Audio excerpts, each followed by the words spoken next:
আসসালামু আলাইকুম ভিউয়ার্স। আজ আমি তোমাদেরকে খুব গুরুত্বপূর্ণ একটা বিষয় তোমাদের শেখাবো। দেখো, আমরা প্রত্যেকেই সালাম দিই, প্রত্যেকে সালাম দিই, কিন্তু আমরা অধিকাংশ মানুষ জানি না এই সালাম এর মানেটা কী। সালাম দিয়েই যায় এবং সালামের উচ্চারণটাও হয়তো সবাই ঠিক মতো করে না, তাই অনেকে ভুল করে এবং এটা জানে না যে সালামের সঠিক মানেটা কী।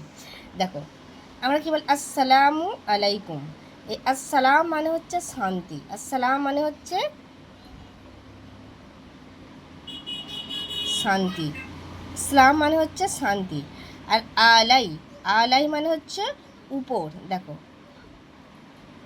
আলাই, আলাই মানে হচ্ছে উপরে, আর কুম মানে হচ্ছে তোমার বা তোমাদের। প্রত্যেকটা আলাদা আলাদা। আসসালাম মানে হচ্ছে শান্তি, আলাই, আলাইহি, আলাই মানে হচ্ছে উপরে, উপরে, আর কুম মানে হচ্ছে তোমাদের, তোমাদের।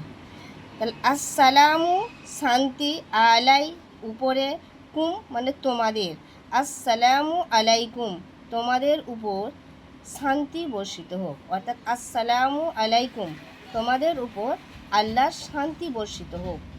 আমরা এই দোয়াটা কিন্তু প্রত্যেকেই যখন প্রত্যেকের সঙ্গে দেখা হয় আমরা সালাম দিই, অর্থাৎ এই সালামের দ্বারা আমরা একে অপরকে মঙ্গল কামনা করি বা দোয়া করি যে আল্লাহ তোমার উপরে শান্তি বর্ষিত করুক।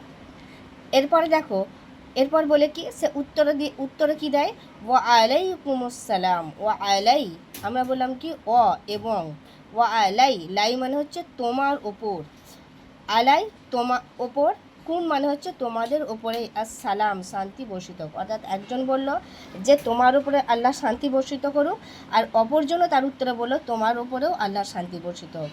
অর্থাৎ দেখতে পেয়েছো যে সালামের মানেটা কত সুন্দর এবং কত সুন্দর ভাষা। আমরা এমন একটা ভাষা বলি যার দ্বারা আমরা একে অপরের দোয়া প্রার্থনা করি, শান্তি কামনা করি যে আল্লাহ তোমার উপর, আসসালামু আলাইকুম, আল্লাহ তোমার উপরে শান্তি বর্ষিত করুক। অপরজন ব্যক্তিও বলল আল্লাহ ওয়া আলাইকুম আসসালাম, আল্লাহ তোমার উপরেও শান্তি বর্ষিত করুক। কত সুন্দর মানে না? আজকের ভিডিওটা এই পর্যন্ত।